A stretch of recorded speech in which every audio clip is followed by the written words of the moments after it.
Hello again, and welcome to the Askew Social Distancing Sunday School class. This is the lesson for October the 11th. Believe it or not, next week is October 18th. And for October the 18th, our lesson is going to be about loving our neighbors. And it will come from Luke, the 10th chapter, the 25th through the 37th verses. But today's lesson is love for enemies. And it comes from Luke, the 6th chapter, the 27th through the 36th verses. Let's get ready to learn. So you who are ready for the truth, I say this. Love your enemies.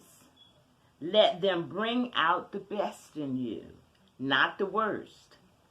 When someone gives you a hard time, respond with the energies of prayer for that person. If someone slaps you in the face, stand there and take it.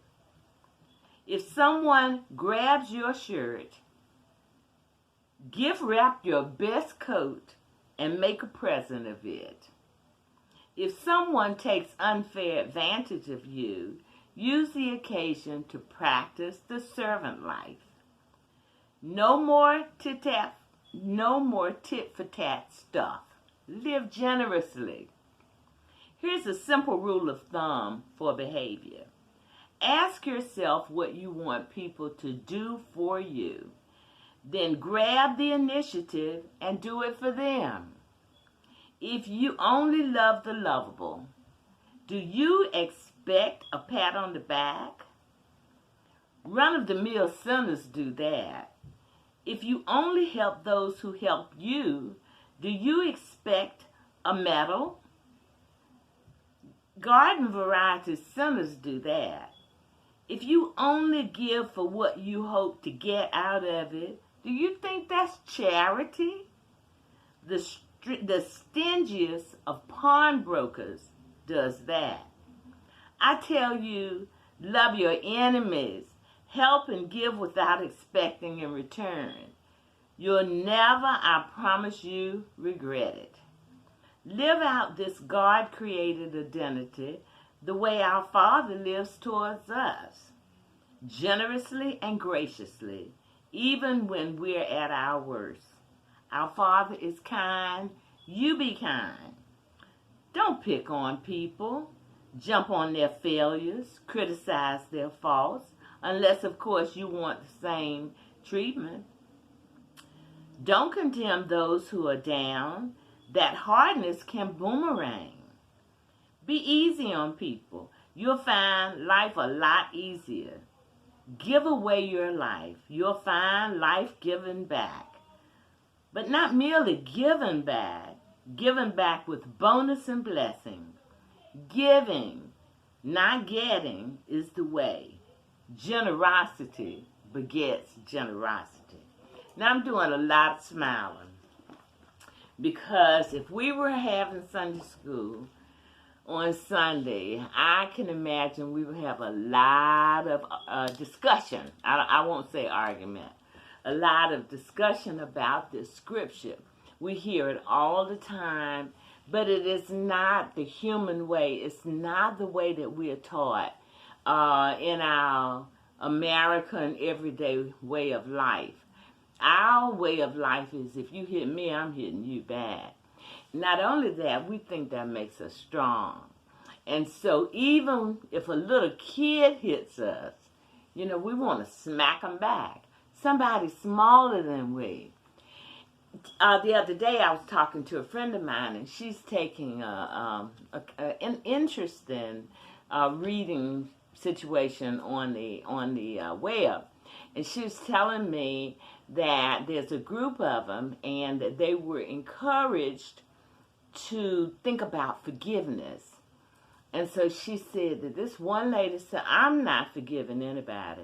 She said, that makes no sense to me. She said, because if I forgive them, they're going to keep on doing what they've been doing. And why should I help them keep on doing what they've been doing? Well, I've been hurt before. I've felt angry before. And I've asked myself, why are you allowing this situation to bother you so much? And why can't you just let it go? And in working on trying to understand that, I came to the same conclusion that that lady did.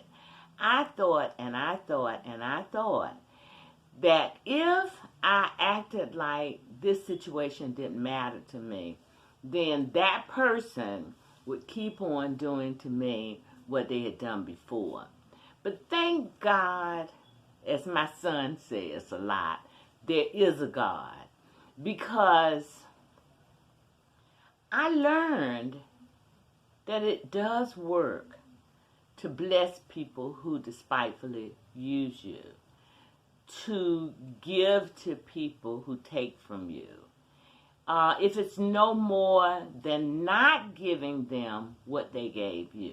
In other words, if they call you an ugly name, and you turn around and call them an ugly name back, as the scripture says, what makes you different from them?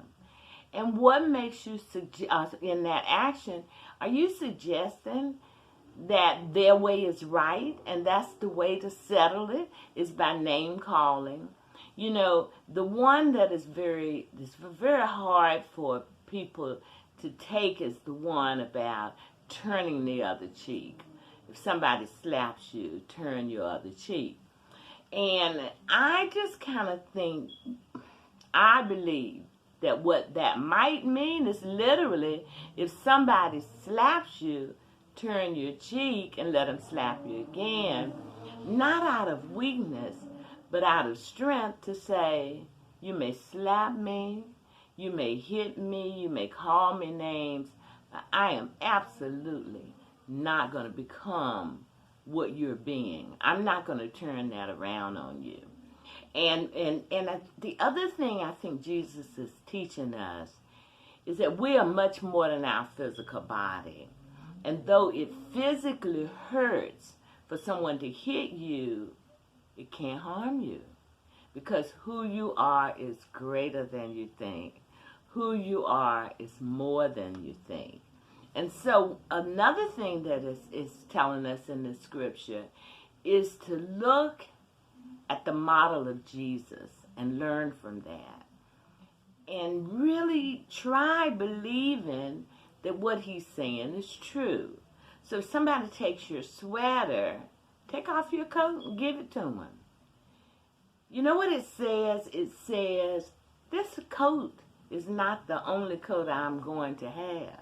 Because when I give to you, my Father's going to give back to me double-fold.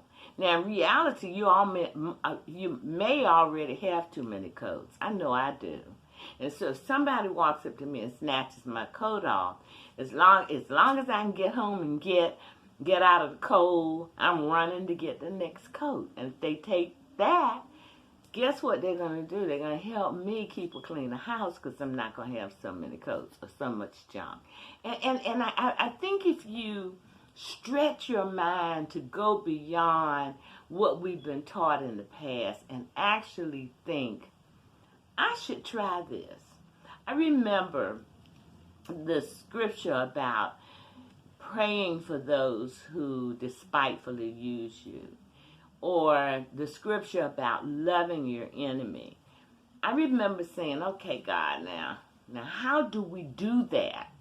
What is it that we do? Well, the scripture goes on and explains it. We love them not by fawning all over them, oh, you're wonderful, or lying about who they are, because that's not love. We teach them love by being love ourselves, by not doing what they're doing, because what they're doing is wrong. And so I can imagine if we were in Sunday school, somebody would say, well, what about a person who's being abused? Let's say a woman who's being abused by her husband. Well, I would tell you if she stays with him the next day, she already thinks she loves him. But that's not love. Because to allow someone to treat or to mistreat a child of God is not showing love, even if you are that child of God. And so she's not going to hit him back.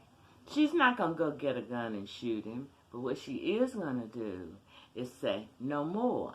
I care enough about you to not let you set this example for our children. I care enough about you. So for you I give. For you I give permission to go on about your way, live your life in a different way, and not harm me in the way that you're harming. So I think what Jesus is doing is that he's teaching us a psychology of standing in love no matter what. That's what the scripture means to me. I'm sure that many of you have examples of this. And my suggestion too, one of the things that I love about the scripture is it says, this is for you who can receive it. That means when you get to a certain spiritual place where you can accept this, you will get it. You will do it. And it's in the doing that you learn, wow, that Jesus boy, he's something else. And then we look at his life. We look at the way that, Jesus was criticized. And not only was he criticized, he had nails put in his hands. He was stretched out on a cross. That cross was hung vertically. And what did he say? He had to be in pain. What did he say? He said, Father, forgive them, for they know not what they do. See, my last thing I want to say to you on this is if you know as I do that you are a divine child of God, that you cannot be hurt. I don't care what the illusion of life is teaching you. I don't care if your wife has cut out on you or your husband has cut out on you or what has happened. The reality is they didn't do it to you. They didn't do it against you. They can't hurt you unless you allow yourself to make that meaningful to you against you. As long as you stand strong in your divinity, it can't touch you. It really can't. And so Jesus said from the cross, Father, forgive them, because they don't know how much I have to give them. They don't know how much I love them. They don't know what they're doing, not just to me, but to you. They don't know how much longer they've got to struggle on this planet Earth trying to learn to get it right, because they're taking several steps backwards, and it's going to take them a while to get right here at the base of this cross. They've got to come back to this cross. They've got to come back to recognizing who I am. If they knew right now who I am, guess what? They wouldn't be crucifying me. And so I am saying that is something that we must take to mean about ourselves. There is nothing wrong with us recognizing that we are divine creations of a divine God, rather than thinking that we're just these little specks here on earth, tossed and driven by whatever wave might come along. We are created by a God who loves us. We are created by a God who teaches us that we cannot be harmed. Jesus showed us, because he went up there on that cross. He did what we call dying, closed his eyes. They put him in a tomb, and guess what? He walked out of that tomb glorious, and he said he did it to show us that there is no sting of death, There is no doubt. So before we take that final eye closing, mouth shut and can't move movement to the other side, why don't we learn on this side what he meant when he said, love thy enemy. That's the end of our lesson for today. I will see you next Sunday. As long as God gives me breath, I'll be here. And I want to thank my sons, Stephen and Evan, once again for helping me set this up because I couldn't do it by myself. Thank you and goodbye. See you next Sunday. Love you. Bye.